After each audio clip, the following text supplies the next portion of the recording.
Welcome to ETV ground report. రాష్ట్రంలో ప్రధాన వార్తలు, ప్రజా సమస్యలను మీ ముందుకు తెచ్చేదే గ్రౌండ్ రిపోర్ట్. ఇవాల్టి గ్రౌండ్ రిపోర్ట్ అందించేందుకు మా ప్రతినిధులు వేరువేరు ప్రాంతాల నుంచి లైవ్లో సిద్ధంగా ఉన్నారు.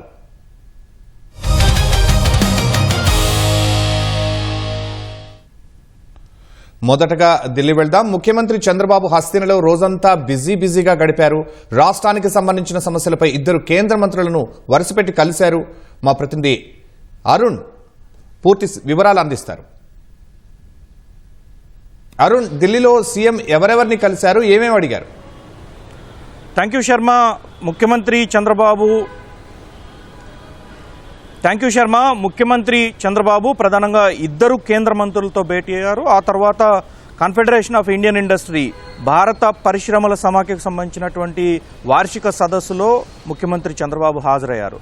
దీంతో పాటుగా ముఖ్యమంత్రి కీలకమైనటువంటి భారత ప్రభుత్వానికి విధానపరమైనటువంటి నిర్ణయాల్లో కీలకమైనటువంటి సలహాలు సూచనలు ఇస్తున్నటువంటి, అదేవిధంగా ఒక విధానాన్ని రూపొందించి ఆ విధానాన్ని సామాన్య ప్రజలకు అందుబాటులోకి చేరువ చేసేటువంటి నీతి ఆయోగ్కి సంబంధించినటువంటి ప్రతినిధులతో కూడా చంద్రబాబు భేటీ అవుతున్నారు. వీరితో పాటుగా ఆంధ్రప్రదేశ్ ప్రభుత్వానికి అత్యంత ప్రతిష్టాత్మకంగా నిర్మిస్తున్నటువంటి రాజధాని నగరానికి ఇతోధికంగా సహాయం చేస్తున్నటువంటి, పూర్తి స్థాయిలో సహకరిస్తున్నటువంటి, ఒకవైపు డబ్బుల పరంగా మరోవైపు టెక్నాలజీ పరంగా రెండు రకాలుగా సహకరిస్తున్నటువంటి ప్రపంచ బ్యాంకు ప్రతినిధులు కూడా చంద్రబాబుతో భేటీ అవుతున్నారు. సో మొదటగా ముఖ్యమంత్రి చంద్రబాబు ఈరోజు ఢిల్లీ చేరుకున్న వెంటనే ఎంపీలతో భేటీ అయ్యారు. ఎంపీల నుంచి పలు అంశాలపైన చర్చించారు. వారికి ఇచ్చినటువంటి బాధ్యతల విషయంలో ఏ విధంగా వ్యవహరిస్తున్నారనేటువంటి విషయంపై సమీక్ష చేసినటువంటి చంద్రబాబు తర్వాత నేరుగా కేంద్ర హోంమంత్రి అమిత్ షాను కలిశారు. అమిత్ షాతో రాష్ట్రానికి సంబంధించినటువంటి అనేక అంశాలు, ఇటీవల 5 రాష్ట్రాల ఎన్నికలకు సంబంధించినటువంటి ఫలితాలు, ఆ తర్వాత తదుపరి కార్యాచరణ, రాజకీయంగా ప్రస్తుతం రాష్ట్రంలో ఉన్నటువంటి పరిస్థితులు, తెలంగాణలో నిన్నటి ప్రధానమంత్రి పబ్లిక్ మీటింగు, దాంతోపాటుగా మిగిలినటువంటి రాజకీయపరమైనటువంటి అంశాలతో పాటుగా రాష్ట్రానికి సంబంధించినటువంటి పలు అభివృద్ధి కార్యక్రమాలకు కేంద్ర ప్రభుత్వం నుంచి కీలకమైనటువంటి సహాయం కోరుతున్నట్లుగా చంద్రబాబు విజ్ఞప్తి చేశారు. ప్రధానంగా అమిత్ షా నేతృత్వంలో ఉన్నటువంటి సహకార మంత్రిత్వ శాఖకు సంబంధించినటువంటి పూర్తి సహకారాన్ని చంద్రబాబు ఈసారి ఆశించినట్లుగా తెలుస్తూ ఉంది. ప్రధానంగా సహకార శాఖలో ఉన్నటువంటి నిధులు, వాటిని వినియోగించుకోవటంలో ఇప్పటి వరకు ఉన్నటువంటి పరిస్థితికి ఇప్పుడు అమిత్ షా ఆ శాఖను తన కంట్రోల్లోకి తీసుకున్న తర్వాత వచ్చినటువంటి పరిస్థితికి చాలా తేడాలున్నాయి. వివిధ రాష్ట్రాల్లో ఉన్నటువంటి సహకార శాఖలకు ఏ విధమైనటువంటి సహకారం అందించాలి, సహకార వ్యవస్థను బలోపేతం చేసేందుకు కేంద్ర ప్రభుత్వం తీసుకుంటున్నటువంటి అనేక చర్యల విషయం పట్ల చంద్రబాబు సానుకూలంగా స్పందిస్తూనే రాష్ట్రానికి ఈ రకమైనటువంటి సహకారము ముఖ్యంగా సహకార శాఖ నుంచి అందించాలని చెప్పి, అదేవిధంగా పోలీసు ఆధునికీకరణ, మావోయిస్టు ప్రభావిత ప్రాంతాల్లో పూర్తి స్థాయి అభివృద్ధి కార్యక్రమాలకి, ప్రస్తుతం మావోయిస్టు సమస్య అనేది పూర్తిగా సమసిపోయింది కాబట్టి ఆ ప్రాంతాల్లో ముఖ్యంగా గిరిజన ప్రాంతాల్లో ఉన్నటువంటి అభివృద్ధి కార్యక్రమాలు, కుంటుపడినటువంటి అభివృద్ధి కార్యక్రమాలు ముందుకు తీసుకెళ్లాలనేటువంటి అంశం పైన చర్చించినట్లుగా తెలుస్తోంది. తర్వాత కేంద్ర జలశక్తి శాఖ మంత్రి సిఆర్ పాటిల్తో పోలవరం ప్రాజెక్టుకు సంబంధించి, అదేవిధంగా రాష్ట్రంలో చేపట్టినటువంటి జలవనరుల ప్రాజెక్టులు, ఇతరత్ర అంశాలన్నిటిపైన చంద్రబాబు బృందం ప్రత్యేకంగా చర్చించింది. ప్రధానంగా ఈ బృందంలో మంత్రి నిమ్మల రామానాయుడు, సిఎస్ సాయి ప్రసాద్ కూడా హాజరయ్యారు.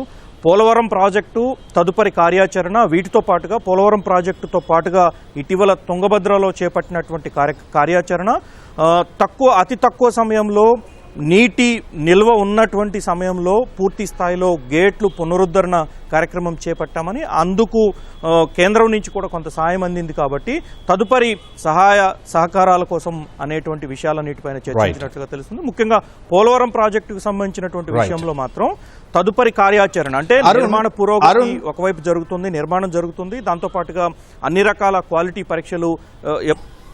అరుణ్, కేంద్ర మంత్రులను కలిశాక సీఎం సిఐఐ సదస్సులో కూడా పాల్గొన్నారు కదా, అక్కడ సీఎం ప్రసంగం హైలైట్స్ ఏంటి?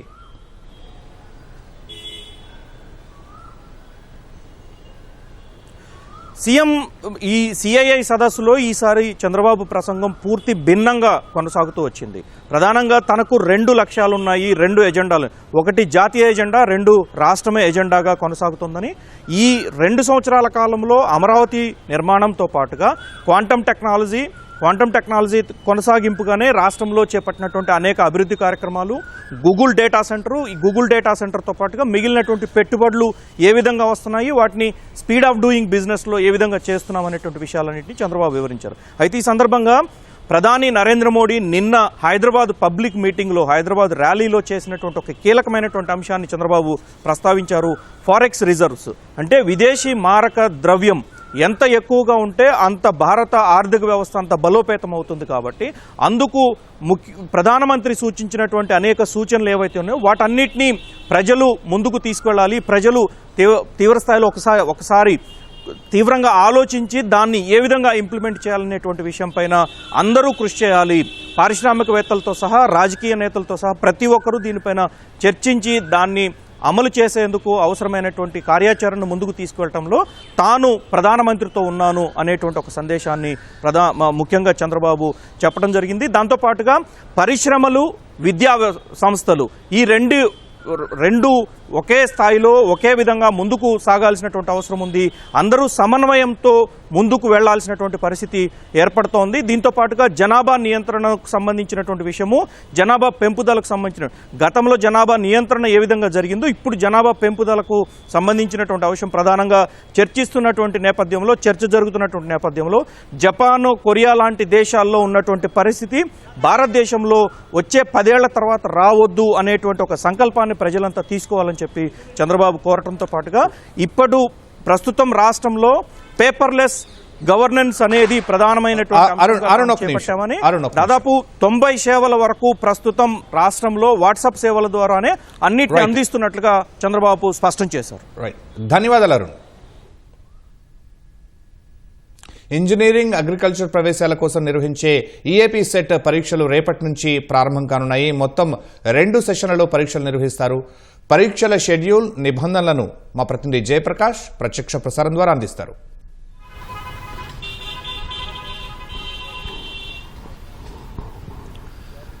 శర్మ, రేపటి నుంచి రాష్ట్ర వ్యాప్తంగా ఇంజనీరింగ్, అగ్రికల్చర్, అదేవిధంగా ఫార్మసీ విద్యార్థులకు వాటి ఎంట్రన్స్కు సంబంధించినటువంటి కామన్ ఎంట్రన్స్ టెస్ట్ నిర్వహించనున్నారు.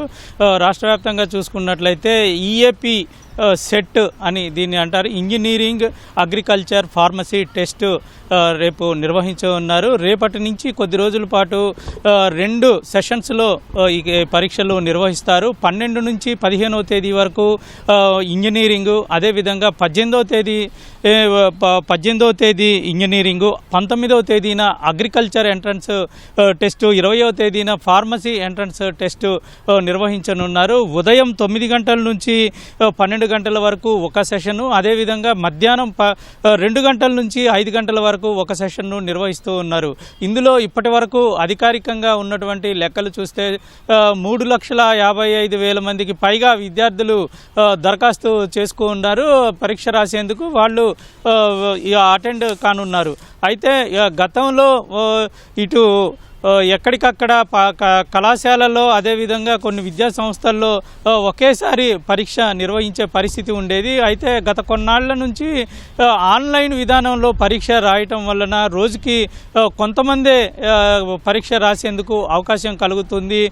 కొన్ని ప్రాంతాల్లో మాత్రమే. ఇప్పుడు ఉన్నటువంటి సమాచారం ప్రకారంగా రాష్ట్ర వ్యాప్తంగా చూసుకున్నట్లయితే 48 పట్టణాల్లో 142 సెంటర్లు, పరీక్షా సెంటర్లు ఉన్నాయి. తెలంగాణలో కూడా ఒక సెంటర్ ఏర్పాటు చేసినట్టు మనకి తెలుస్తుంది. ఇవన్నీ ఆన్లైన్లో ప్రత్యేకంగా ఏర్పాటు చేశారు. దీనికి సంబంధించి అభ్యర్థులు కూడా వివిధ రకాలుగా తర్ఫీదును పొందిన పరిస్థితి అయితే ఉంది. ఇందులో ఇంజనీరింగు సంబంధించిన పరీక్షలు 12 నుంచి 15 వరకు, 12, 13, 14, 15 తేదీలు జరగడంతో పాటుగా 18వ తేదీ కూడా జరుగుతుంది. 19వ తేదీన అగ్రికల్చర్కు జరుగుతుంది. అయితే పరీక్షకు గంటన్నర సమయం ముందు, అంటే ఉదయం 9 గంటలకు రాసేవారు 7:30 గంటల నుంచే పరీక్షా హాలుకు వెళ్లేందుకు అనుమతి పొందుతారు. అదేవిధంగా మధ్యాహ్నం 2 గంటలకు వెళ్లే వాళ్ళు 12:30 నుంచే పరీక్షా హాల్లోకి వెళ్లేందుకు అనుమతి పొందుతారు. ఇప్పుడు ఉన్నటువంటి అధికారులు ఇచ్చినటువంటి సమాచారం ప్రకారం చూసుకున్నట్లయితే పరీక్షా సమయం నిర్ణీత సమయానికి ముందు అయిపోయిన తర్వాత, అంటే 9 గంటలు దాటిన తరువాత 1 నిమిషం కూడా దాటినా సరే పరీక్ష రాసే అభ్యర్థులను లోనికి అనుమతించే ప్రసక్తి లేదు అని అధికారులు ఉత్తర్వుల్లో పేర్కొన్నారు.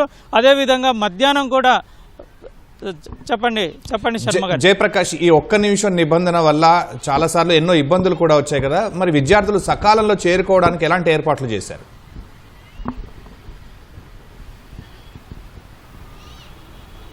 అయితే ఇక్కడ ఇందులో చూసుకున్నట్లయితే ట్రాఫిక్, ఆర్టీసీ ఇటువంటి 2-3 విభాగాలు సంయుక్తంగా వాళ్ళు కలిసి పనిచేయాల్సిన అవసరం ఉంది. ఇప్పటికే పోలీసులు ప్రధాన నగరాల్లో ఎక్కడా ఎటువంటి ఇబ్బందులు లేకుండా ఉండేందుకు ట్రాఫిక్ సెంటర్ల వద్దకు విద్యార్థులు చేరుకునేందుకు ట్రాఫిక్ నియంత్రించేందుకు అధికారులకి సూచన చేశారు.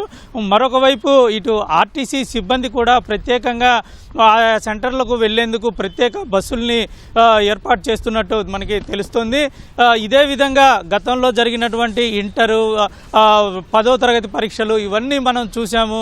అవి పరీక్షలు జరిగిన అన్నాళ్ళు ట్రాఫిక్కి వచ్చిపోయేందుకు ఎటువంటి ఇబ్బందులు లేకుండా ప్రత్యేకంగా పోలీసులు అక్కడ ఆ ప్రాంతాల్లో ఎక్కడైతే సెంటర్లు ఇచ్చారో ఆ ప్రాంతాల్లో ఏర్పాటు చేశారు.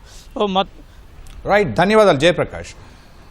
ఇక ఆదిత్య పవన్ విశాఖ నుంచి సిద్ధంగా ఉన్నారు. రాష్ట్రంలో శరవేగంగా విస్తరిస్తున్న నగరం విశాఖ. జనాభాతో పాటు వాహనాల సంఖ్య కూడా నానాటికి పెరుగుతోంది. ట్రాఫిక్ తలనొప్పిగా మారుతోంది. దీనికి పరిష్కారంగా విశాఖపై వాహనాల ఒత్తిడి తగ్గించేందుకు ప్రభుత్వం సెమీ రింగ్ రోడ్డు ప్రతిపాదన తెరపైకి తెచ్చింది. ఈ సెమీ రింగ్ రోడ్ ప్రణాళికలు ఏంటో మా ప్రతినిధి ఆదిత్య పవన్ ప్రత్యక్ష ప్రసారం ద్వారా అందిస్తారు.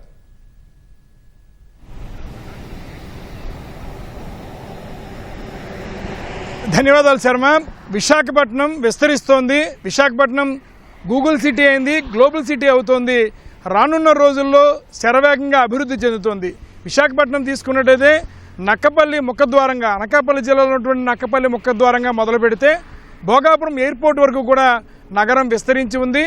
రానున్న రోజుల్లో భోగాపురం ఎయిర్పోర్ట్ జూలై నెలలో భోగాపురం ఎయిర్పోర్ట్ ప్రారంభమవుతుంది. మరోవైపు ఇప్పటికే Google data centre, Google AI hub ఇప్పటికే విశాఖపట్నం వచ్చింది. మరోవైపు చాలా పెద్ద పెద్ద ఏఐ సంబంధించినటువంటి కంపెనీలన్నీ కూడా విశాఖపట్నం వస్తున్నాయి. రిలయన్స్ ఇతర కంపెనీలు కూడా విశాఖపట్నం వస్తున్నాయి. ఒకవైపు అంటే భోగాపురం పరిసర సమీపంలోనేమో ఇక్కడ ఉన్నటువంటి గూగుల్ కంపెనీలు కావచ్చు, ఇతర డేటా సెంటర్లు కావచ్చు, ఇవన్నీ విస్తరిస్తున్నాయి.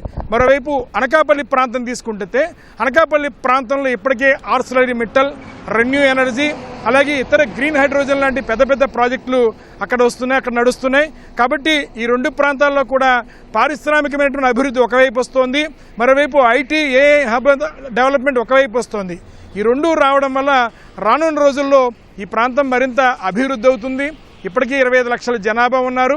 ఇప్పుడు మరలా భోగాపురం ఎయిర్పోర్ట్ కనుక ప్రారంభమైతే భోగాపురం ఎయిర్పోర్ట్ ప్రారంభించిన తర్వాత ట్రాఫిక్ రద్దీ మరింత పెరిగేటువంటి అవకాశం ఉంటుంది. కాబట్టి ఎలాంటి ఇబ్బంది రాకుండా ఉండడం కోసం ఒక సెమీ రింగ్ రోడ్ని ఏర్పాటు చేస్తున్నారు. హైదరాబాద్కి ఏ విధంగా అయితే ఔటర్ రింగ్ రోడ్డు ఉందో అలాగే ఇప్పుడు విశాఖపట్నానికి రాంబిల్ నుంచి భోగాపురం వరకు కూడా ఒక సెమీ రింగ్ రోడ్డు నిర్మాణం చేయాలని డిపిఆర్ సిద్ధం చేశారు. ఒక కొద్ది రోజుల్లోనే ఆ డిపిఆర్ కూడా పూర్తవుతుంది. ఫలితంగా 102 కిలోమీటర్ల సెమీ రింగ్ రోడ్డు సిద్ధమవుతుంది. ఈ సెమీ రింగ్ రోడ్డుకి నగరంలో ఉన్నటువంటి రహదారులన్నీ కూడా అనుసంధానం చేస్తారు. ఫలితంగా ఉదాహరణకి నక్కపల్లి ప్రాంతంలో ఒక వ్యక్తి బయలుదేరి భోగాపురం ఎయిర్పోర్ట్ వెళ్ళడానికి సుమారుగా 1:30 నుంచి 1:45 నిమిషాల సమయంలోనే చేరుకునేటువంటి అవకాశం ఉంటుంది. ఫలితంగా విశాఖపట్నంలో చాలా వరకు ట్రాఫిక్ రద్దీ తగ్గేటువంటి అవకాశం ఉంటుంది. జాతీయ రహదారి అనకాపల్లి ఆనందపురం జాతీయ రహదారిని అనుసంధానం చేసుకుంటూ ఈ రింగ్ రోడ్ నిర్మాణం చేపట్టాలని మున్సిపల్ శాఖ ఆంధ్రప్రదేశ్ ప్రభుత్వం కూడా యోచిస్తోంది. డిపిఆర్ కూడా సిద్ధమైంది. మరికొద్ది రోజుల్లోనే ఈ ప్రాజెక్ట్ కూడా పూర్తయ్యేటువంటి అవకాశం ఉంది. ఎయిర్పోర్ట్ భోగాపురం ఎయిర్పోర్ట్ ప్రారంభ సమయానికి డిపిఆర్ని పూర్తి చేస్తారు. సెమీ రింగ్ రోడ్ని నిర్మాణ పనులు కూడా పూర్తి చేయడానికి ఇటు ఆంధ్రప్రదేశ్ ప్రభుత్వం మున్సిపల్ శాఖ కూడా సంసిద్ధంగా ఉన్నాయి. శర్మ, ఓకే, ధన్యవాదాలు Aditya Pavan. Welcome back to ground report. ఇక మా ప్రతినిధి చంద్రశేఖర్ గుంటూరు నుంచి సిద్ధంగా ఉన్నారు. రాష్ట్రంలోని ప్రధాన నగరాల్లో ఒకటి గుంటూరు. ప్రస్తుత భవిష్యత్ అవసరాలకు అనుగుణంగా గుంటూరులో డ్రైన్లు, రహదారి విస్తరణ చేపట్టిన పనుల్లో జాప్యం జరుగుతోంది. ప్రజలు, దుకాణదారుల సహనానికి పరీక్షగా మారింది. అసలు ఈ పనులు ఎప్పటికి పూర్తవ్వాలి, ఎప్పటికి పూర్తవుతాయి? ఫుల్ డీటెయిల్స్ మా ప్రతినిధి చంద్రశేఖర్ అందిస్తారు. ధన్యవాదాలు. గుంటూరు నగరపాలక సంస్థ పరిధిలో 600 కోట్ల రూపాయల అభివృద్ధి పనులను ఒకేసారి ప్రారంభించారు. ఇవన్నీ కూడా డిసెంబర్, జనవరి నెలల్లో ప్రారంభమయ్యాయి. అయితే పనులు ప్రారంభానికి సంబంధించి దశల వారీగా చేపట్టాల్సినటువంటి యంత్రాంగం ఆ గుత్తేదారులు ప్రణాళిక లేమి కారణంగా ఇప్పుడు ప్రజలు ఇబ్బందులు పడాల్సినటువంటి పరిస్థితి ఏర్పడింది. ఎందుకంటే అవన్నీ కూడా ఒక ప్రాంతంలో పనులు అయిపోయినంత మరో ప్రాంతంలో పనులు నిర్వహిస్తే ఇంకా ఎక్కడ ఎలాంటి ఇబ్బందులు ఉండవు. కానీ ఈ గుత్తేదారులు అన్ని చోట్ల కూడా తమకు కాంట్రాక్టులు దక్కినటువంటి అన్ని ప్రాంతాల్లో కూడా పనులు ఒకేసారి ప్రారంభించారు. ఆ పనులు ప్రారంభించడం అంటే అభివృద్ధి పనులని కాకుండా ఆ పాత ఈ డ్రైన్లకు సంబంధించిన పనులు కాబట్టి పాత డ్రైన్లన్నీ కూడా ఈ విధంగా తొలగించి వేశారు. ఆ డ్రైన్లు తొలగించిన ప్రాంతంలో అంతా కూడా మురుగు కాలువలను కూడా బయటికి పొంగి పొర్లి ప్రవహిస్తూ ఉన్నాయి. అలాగే ఆ మార్గంలో వెళ్ళే వారికి కూడా ఇబ్బందిగా మారినటువంటి పరిస్థితి. ఉదాహరణకు మనం ప్రస్తుతం బృందావన్ గార్డెన్స్లో ఉన్నాం. బృందావన్ గార్డెన్స్లో ఇక్కడ డ్రైనేజీ కాలువ నిర్మాణం కోసం పాత కాలువనంతా కూడా తొలగించేసారు. మొత్తం పక్క నుంచి అంతా కూడా వెళ్తుంది. దీన్ని కాస్త అవతల కొత్త డ్రైన్ నిర్మించాల్సి ఉంది. అయితే 3 నెలల క్రితం ఈ తొలగింపు పనులు చేపట్టినప్పటికీ 3 నెలల నుంచి కూడా పనులు చేపట్టలేదు. ఈ కారణంగా మురుగంతా కూడా పక్కకు పోతుంది. అలాగే ఇటు పక్కన ఉన్నటువంటి ఆ దుకాణాలు వాటికి కూడా వెళ్లేందుకు కూడా మార్గం లేనటువంటి పరిస్థితి. ఆ మార్గాన్ని అంతా కూడా జేసీబీల సాయంతో అధికారులు కూల్చివేశారు.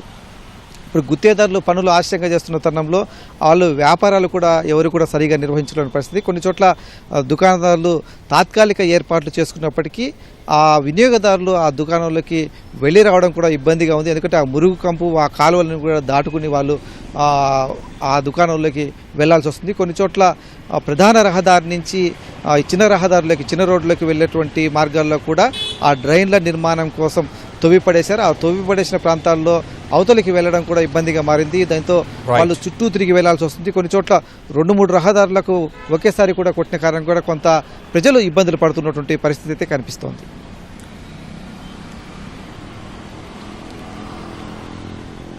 చంద్రశేఖర్, ఇప్పుడు ఎలాంటి ఇబ్బందులు ప్రజలు ఎదుర్కొంటున్నారు? అసలు ఎంత కాలంలో, అంటే ఈ కాంట్రాక్టర్లకి ఏమైనా టైం లిమిట్ ఇచ్చారా ఈ పనులు మిగిలిన పనులన్నీ పూర్తవటానికి? తప్పకుండా, ఎందుకంటే వాళ్ళకు ఆ టెండర్ ప్రక్రియ సమయంలోనే ఆ పనులు ఎప్పుడు ప్రారంభించాలి ఎప్పుడు ముగించాలనే అంశంపైన నగరపాలక సంస్థ అధికారులు స్పష్టమైనటువంటి డెడ్ లైన్ కూడా విధించారు. అవన్నీ కూడా పనులన్నీ కూడా అన్ని రకాల పనులు కూడా ఇప్పటివరకు డిసెంబర్ జనవరిలో ప్రారంభించిన అన్ని పనులు కూడా ఏప్రిల్ చివరికల్లా పూర్తి కావాలి. ఇప్పుడు మే నెల ప్రారంభమై 10 రోజులు గడుస్తున్నప్పటికీ కూడా పనులు సగం కూడా పూర్తి కానటువంటి పరిస్థితి. అంటే 4 నెలల పాటు సగం కూడా పనులు పూర్తి చేయనటువంటి ఆ గుత్తేదారులు మిగతా పనులను కూడా పూర్తి చేయడానికి కనీసం మళ్ళీ ఒక 3-4 నెలల సమయం అయితే పట్టే అవకాశం అయితే ఉంది. దీనికి సంబంధించి ఆ గుత్తేదారులు అత్యంత నిర్లక్ష్యంగా పనులు చేస్తున్నారని చెప్పేసి కూడా ప్రజలు ఆరోపిస్తూ ఉన్నారు. ఎందుకంటే ఆ నిర్దేశిత సమయానికి ఆ పనులు పూర్తి చేస్తే ప్రజలకు ఇబ్బందులు ఉండవు. ఇవి అభివృద్ధి పనులు అనేటివి జరుగుతున్నప్పుడు కొంత ప్రజలకు ఇబ్బందులు అయితే ఉండేటువంటి విషయం అయితే సాధారణమైనప్పటికీ, కానీ ఇక్కడ అసాధారణ జాప్యం కారణంగా ప్రజలు తీవ్ర అసౌకర్యానికి గురవుతున్నారు. ఈ మురిగి కాలువల మధ్య నడవడానికి వెళ్ళడానికి ఇబ్బందులు పడుతున్నారు. కొన్ని చోట్ల ఆ డ్రైన్లు రోడ్డుకు అటు ఇటు ఉన్న డ్రైన్లు తవ్విపడేసిన సమయంలో ఆ మార్గంలో వాహనాలు కూడా కొంత ముందుకు వెళ్ళడానికి కూడా ట్రాఫిక్ జామ్లు కూడా అవుతున్నటువంటి పరిస్థితి ఉంది. ప్రజలు కూడా ఎటు నుంచి ఎటు వెళ్ళాలో, ఎందుకంటే రోడ్డు ఒక చోట తవ్వేసినప్పుడు వేరే రూట్లోకి వెళ్ళాలి. ఆ రోడ్లోంచి మళ్ళీ వచ్చినప్పుడు అక్కడ ఇంకొక తవ్వి ఉంటే ఇంకా తాము చేరుకోవాల్సినటువంటి గమ్యస్థానానికి ఎటు వెళ్ళాలో తిరిగి కూడా అయోమయానికి గురవుతున్నారు. బ్రాడిపేట, అరండలపేట ప్రాంతాల్లో అయితే ఈ పరిస్థితి ఎక్కువగా కనిపిస్తుంది. ఇలాంటి ఇబ్బందులు అయితే ప్రజలు పడుతున్నారు. కాబట్టి త్వరగా ఈ పనులు పూర్తి చేసి అసౌకర్యం నుంచి తమకు విముక్తి కలిగించాలని చెప్పి కూడా ప్రజలు కోరుతున్నారు. ఈ విషయాలపైన పదే ఫిర్యాదులు రావడంతో నగరపాలక సంస్థ కమిషనర్ మయూర్ అశోక్ కూడా క్షేత్రస్థాయిలో పరిశీలించారు. ఆ గుత్తేదారులు ఎవరైతే ఉన్నారో వారికి నిర్దేశిత కాలపరిమితి ప్రకారం పనులు పూర్తి చేయని వారికి నోటీసులు జారీ చేయాలి. వారికి అవసరమైతే జరిమానాలు కూడా వేసే విధంగా చర్యలు చేపట్టాలని చెప్పేసి అధికార యంత్రాంగాన్ని అయితే ఆయన ఆదేశించారు. అలాగే అధికారులు కూడా క్షేత్రస్థాయిలోకి వెళ్ళి ఆ పనులు జరుగుతున్న తీరును ఎప్పటికప్పుడు కూడా పర్యవేక్షించి పనులు త్వరగా పూర్తయ్యే విధంగా కూడా చూడాలని చెప్పేసి కూడా ఆదేశించారు. ధన్యవాదాలు చంద్రశేఖర్. కడపలో సంచలనం రేపిన పెద్ద దస్తగిరి హత్య కేసులో కీలక పరిణామం చోటు చేసుకుంది. మొత్తం ఆరోపణలకు కేంద్ర బిందువుగా ఉన్న వైసీపీ నేత, మాజీ డిప్యూటీ మేయర్ నిత్యానందరెడ్డి పోలీసుల ఎదుట లొంగిపోయారు. అతని వేరే చోటకి తరలించి ప్రశ్నిస్తున్నారు. విచారణలో నిత్యానందరెడ్డి నోరు విప్పారా? భూ లావాదేవీల గుట్టు విప్పారా? పూర్తి వివరాలు మా ప్రతినిధి శ్యామ్ ప్రత్యక్ష ప్రసారం ద్వారా అందిస్తారు.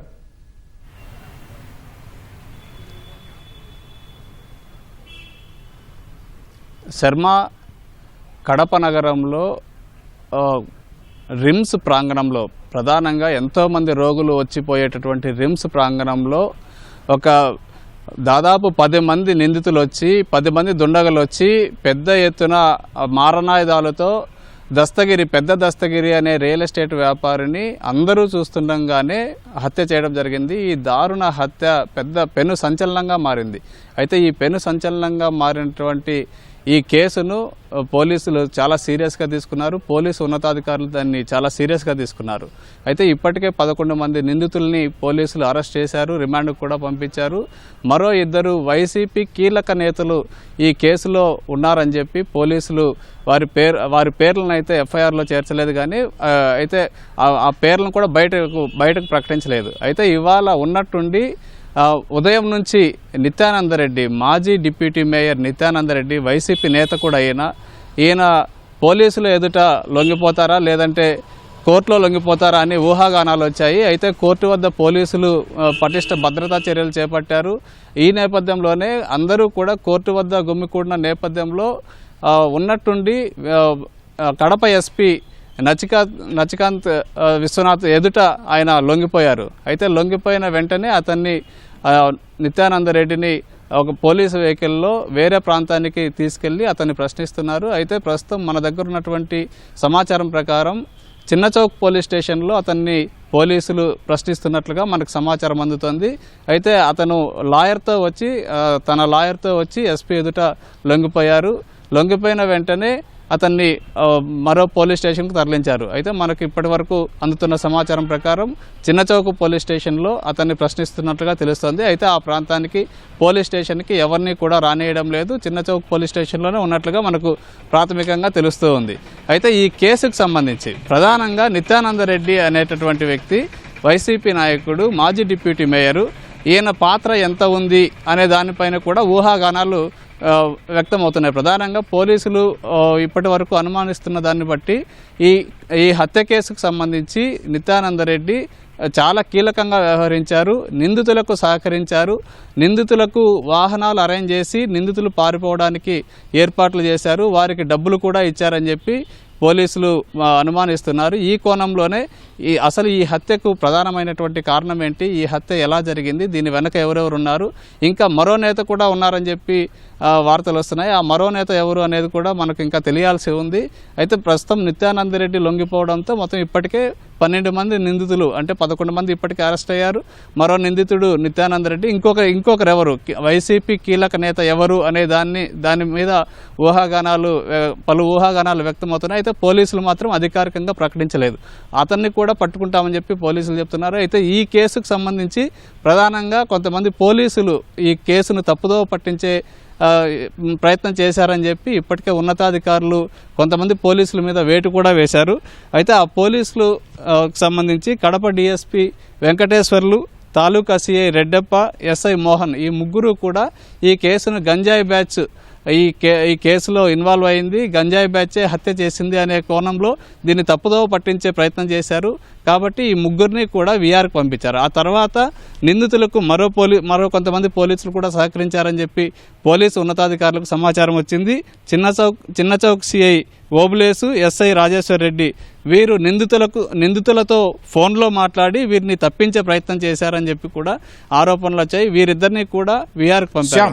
మొత్తం మీద ఈ కేసులో దాదాపు ₹1 కోటి సుపారీ అందినట్లుగా శ్యామ్, నిత్యానందరెడ్డిని ఎప్పట్లోగా కోర్టులో ప్రవేశపెట్టే అవకాశం ఉంది? వేరే చోటుకి తరలించి ప్రశ్నించారు కదా, దానికి సంబంధించి ఏమైనా రిపోర్ట్ కోర్టులో అందించి కస్టడీ ఏమైనా మళ్ళీ కోరే అవకాశం కూడా ఉందా?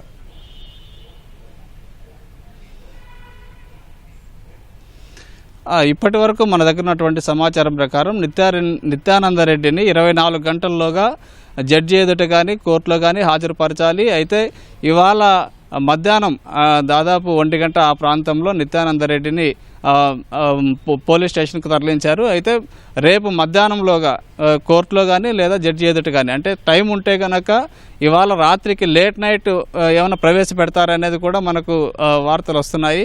అయితే ఒకవేళ ఇవాళ రాత్రికి కుదరకపోతే, అంటే ఇది చాలా పెద్ద కేసు, ఇది చాలా ఛాలెంజింగ్కి సంబంధించిన కేసు కాబట్టి రేపు మధ్యాహ్నంలోగా జిల్లా కోర్టులోనే హాజరుపరిచే అవకాశం ఉందని కూడా మనకు తెలుస్తుంది. ఒకవేళ హాజరుపరిచిన తర్వాత ఈ కేసుకు సంబంధించి ఇంకా చాలా చాలా వివరాలు రావాల్సి ఉంది. ఈ వివరాలు వచ్చిన తర్వాత ఈ వివరాలన్నీ రావాలంటే మళ్ళీ రిమాండ్ కోరే అవకాశం కూడా ఉంది. ఇంకో కీలక నేతను కూడా అరెస్ట్ చేయాల్సి ఉంది. కాబట్టి ఆ కీలక నేత ఎవరు అనే దాని మీద నిత్యానందరెడ్డి నోరు విప్పాల్సి ఉంది. నిత్యానందరెడ్డి చెప్పేది చాలా కీలకంగా మారనుంది. ఇప్పటికే 11 మంది నిందితులను విచారించారు. 11 మంది నిందితుల్లో ఈయన పేరు, నిత్యానందరెడ్డి పేరు బలంగా వినిపించింది. ఆయనే కీలకమైనటువంటి నిందితుడిగా ఇప్పటికే అరెస్ట్ అయినటువంటి నిందితులు చెప్పారు. కాబట్టి నిత్యానందరెడ్డిని అదుపులోకి తీసుకున్నారు. అయితే నిత్యానందరెడ్డి దాదాపు 4 రోజులకు పైగా పోలీసులకు దొరకకుండా తప్పించుకు తిరుగుతున్నారు. ఆయన విదేశాలకు కూడా వెళ్లారని చెప్పి ఆరోపణలు వచ్చాయి. అయితే తాజాగా నాటకీయ పరిణామాల నేపథ్యంలో ఇవాళ ఎస్పీ విశ్వనాథ్ ఎదుట ఈయన లొంగిపోవడం జరిగింది. ప్రస్తుతం విచారణ కొనసాగుతోంది. రేపు మధ్యాహ్నంలోగా నిత్యానందరెడ్డిని పోలీసులు జిల్లా కోర్టులో ప్రవేశపెట్టే అవకాశం అయితే కనిపిస్తుంది.